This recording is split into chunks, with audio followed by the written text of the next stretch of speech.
Hello friends, welcome to the new episode of my channel. আমি Prince. তো তুফান ঝড়ে রীতিমতো লন্ডভন্ড হয়েছে বাংলাদেশ, তার সঙ্গে সঙ্গে আমাদের ইন্ডিয়াতেও যথারীতি তার প্রভাব পড়েছে, এই নিয়ে কোনো সন্দেহ নেই। এখানেও ভালো রেসপন্স এসছে।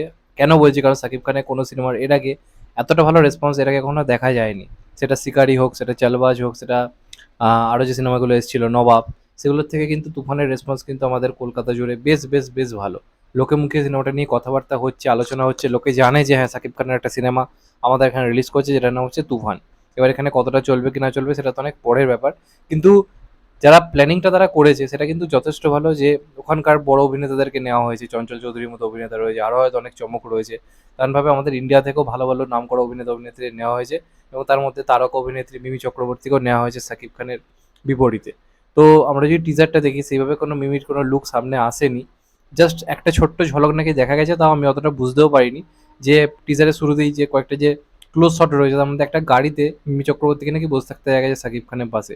যদিও ক্লিয়ারলি অতটা বোঝা যায়নি, অফিসিয়ালভাবে লুকটা ঠিকভাবে মানে স্পষ্ট হয়নি, মানে এই জুড়িটাকে একসঙ্গে প্রপারলি দেখা যায়নি। তো আজকে সাকিব খানের তরফ থেকে একটা পোস্টার আনা হয়েছে, যেখানে আমরা প্রথমবারের জন্য সাকিব খান এবং মিমি চক্রবর্তী জুটিটাকে একসঙ্গে দেখতে পাচ্ছি, এবং তাদের কেমন লাগছে সেটা নিয়ে কথা বলতে পারবো। তো দেখুন, আপাত দৃষ্টিতে দেখলে জুটিটা দেখতে খুবই ভালো লাগছে, এবং মিমি চক্রবর্তী এমন একজন অভিনেত্রী যে সব ধরনের সিনেমায় অভিনয় করতে পারে। সেটা একটা অন্য ধারার কাজ হোক বা সেটা একটা মেন স্ট্রিম কমার্শিয়াল কাজ হোক।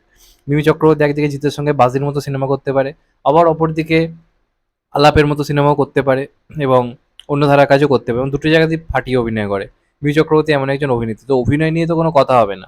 আর সাকিব খানও কী লেভেলের অভিনয় করতে পারে সেটা আমরা টিজার জুড়ে দেখতে পেয়েছি।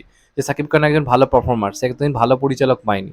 এবং যেখানে রায়ান রবি পরিচালক, সেখানে নায়িকাদেরও অভিনয়ের অনেকটা স্কোপ থাকে। নায়িকাদের চরিত্র খুব ভালোভাবে লেখা, আপনারা দেখে নিন সুড়ঙ্গ বা আরও যে কাজগুলো রয়েছে, সেখানে নায়িকাদের অনেক কিছু বলার থাকে। বা পরাণ বলে যে সিনেমাটা ছিল, নায়িকাদের অভিনয়ের বিরাট পরিমাণে স্কোপ থাকে। তো এইটা জুইটাকে প্রথম কথা দেখতে তো ভালোই লাগছে। আর সেকেন্ড যেটা ব্যাপার হচ্ছে কি, মিমি চক্রবর্তীর একটা কমার্শিয়ালি ভালো কামব্যাক এটা হতে পারে। মাঝখানে একটা টাইম ছিল যখন মিমি কিন্তু কমার্শিয়াল সিনেমায় রীতিমতো দাপটের সঙ্গে কাজ করছিল। এবার এই মুহূর্তে দাঁড়িয়ে যেহেতু মেন স্ট্রিম কমার্শিয়াল কাজ হচ্ছে না, তো প্রথম সারি যারা নায়িকা, তারা দেখবেন এখানে মেন স্ট্রিম কমার্শিয়াল কাজ করছে না। সেটা কোয়েল হোক, সেটা শুভশ্রী হোক, সেটা শ্রাবন্তী হোক, বা সেটা মিমি হোক, বা নুসরাত হোক। নুসরাত যদিও রিসেন্টলি করেছে, তবে সেটা চলেনি। তো তারা করতে পারছে না, কারণ তাদের জন্য স্ক্রিপ্ট বাঁচা হচ্ছে না, তাদেরকে নিয়ে ভাবা হচ্ছে না। তো যে কারণে সেইভাবে তারা করতে পারছে না। তো মিমি চক্রবর্তীর জন্য এটা কিন্তু একটা ভালো সুযোগ, তুফানের মতো সিনেমাটা কাজ করার। বাংলাদেশে তার জনপ্রিয়তাটা অনেকটা বাড়বে। আমরা দেখেছিলাম ইদিকা পাল কীভাবে বাংলাদেশে জনপ্রিয় হলো।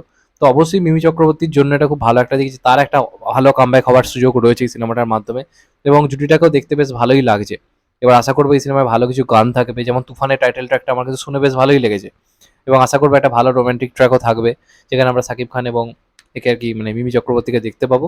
তো আপাত দৃষ্টিতে জুটিটা দেখে বেশ ভালো লাগছে, দেখে একসঙ্গে ভালো লাগছে, এবং নতুন পোস্টারটাও সুন্দরই হয়েছে, ভালোই লাগছে দেখতে।